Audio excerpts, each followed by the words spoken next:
How's it going, YouTube? We are back, and I wanted to talk about a fairly hot topic in the world of boxing, and that is the Jake Paul versus Ben Askren fight.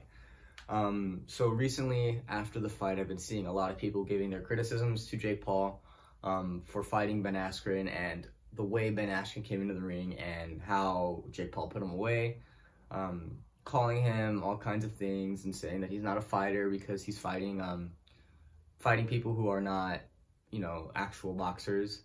And one thing that I really want people to understand is that Jake Paul wasn't an actual boxer when he started fighting.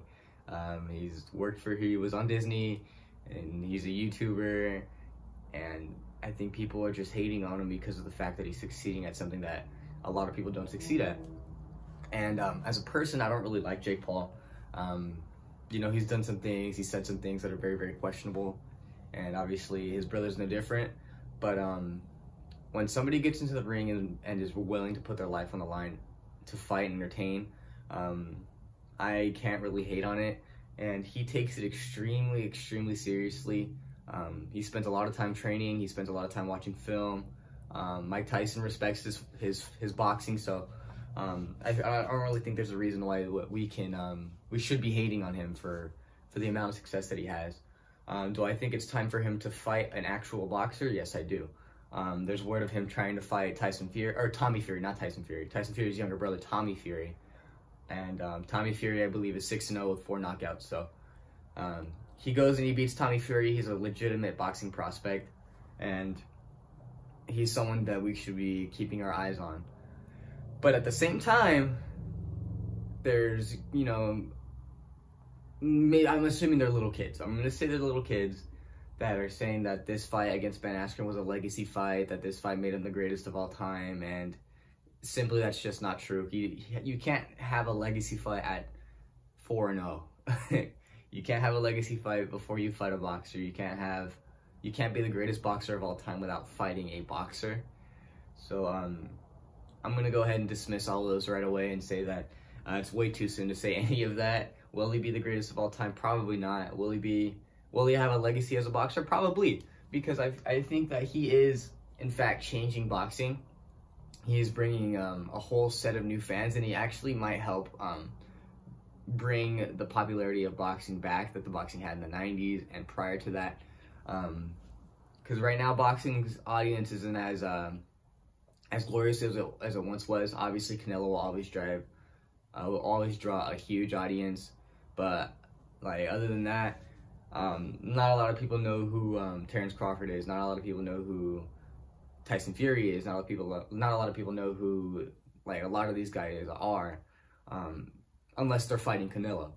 And it should not be that way. I think boxing is a beautiful sport, and there's a lot of people who put a lot of effort into honing their craft and perfecting their skills and fighting hard and winning tough fights. So if he manages to bring people in and they start to really watch the greatness that is boxing, I think Jake Paul is a positive thing for boxing in general. Don't hate on him because he's a YouTuber who is having success. Don't hate on him because of what he's done outside of the ring. When you're judging fighters, you can't judge who they are outside of the ring because it's a totally different person than they are inside of the ring. So you guys are gonna have to look past the fact that he's a YouTuber. You guys are gonna have to look past the fact that he's fighting, not even amateur boxers, because he is not a pro yet. I mean, he's a pro, but he's not. He hasn't been a serious boxer for a long time. Most people start when they're kids. He started what, 22? So we can't give him too much flack about that. If he fights an actual boxer and wins, we have to give him the respect that he deserves. We should be giving him the respect that he deserves anyways, because of the fact that he's willing to put his life on the line every time he steps in the ring. He puts effort in, like I said. Give Jake Paul some due credit, because he goes after it for sure. Jake Paul, the boxer, is a talented boxer. He can box, he has the technique, he has the hand speeds, he has the defense. It's time for him to fight someone real now. But we should give him the respect inside of the ring that he deserves at this point. And that's going to do it for this video. Leave a like if you enjoyed, subscribe, comment on if you guys want to see more boxing content. I'm going to be talking about boxing my opinions on boxing, and I'll see you guys next time.